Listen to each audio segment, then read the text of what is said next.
سوال یہ ہے کہ اذان کا جواب دینے کی فضیلت کیا ہے؟ تو اس کا جواب یہ ہے کہ اذان کا جواب دینے کے متعلق حضرت عمر رضی اللہ تعالیٰ عنہ روایت کرتے ہیں کہ آقا علیہ الصلوۃ والسلام نے ارشاد فرمایا کہ جب تم میں سے کوئی مؤذن کی اذان کو سنے اور مؤذن اللہ اکبر کہے تو اسے بھی اللہ اکبر کہنا چاہیے، اور جب مؤذن اشہد ان لا الہ الا اللہ کہے تو سننے والے کو بھی جواباً وہی کلمات دہرانے چاہیے، اور جب مؤذن اشہد ان محمد رسول اللہ کہے تو سننے والے کو بھی اسی طرح اشہد ان محمد رسول اللہ کہنا چاہیے، اور پھر جب مؤذن جو ہے حی علی الصلاۃ کہے تو سننے والے کو لا حول ولا قوت الا باللہ پڑھنا چاہیے، اور جب مؤذن اشہد حی علی الفلاح کہے تو سننے والے کو پھر اس کے جواب میں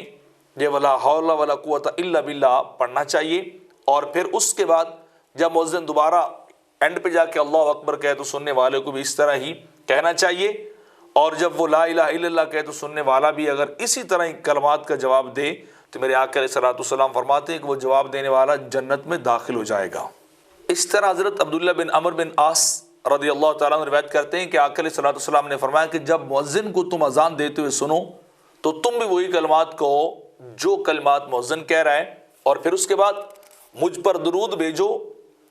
اور جو مجھ پر ایک بار درود بھیجتا ہے اللہ رب العزت اس پر 10 بار جو ہے وہ رحمت نازل کرتا ہے، اور پھر میرے لیے تم اللہ کی بارگاہ سے وسیلہ مانگو، اور وسیلہ وہ جنت کا ایک درجہ ہے جو اللہ تعالیٰ اپنے بندوں میں سے کسی ایک کو دے گا، اور مجھے امید ہے کہ وہ مجھے جو ہے وہ ملے گا۔ تو جو شخص میرے لیے وہ وسیلہ مانگے گا تو اس شخص کے لیے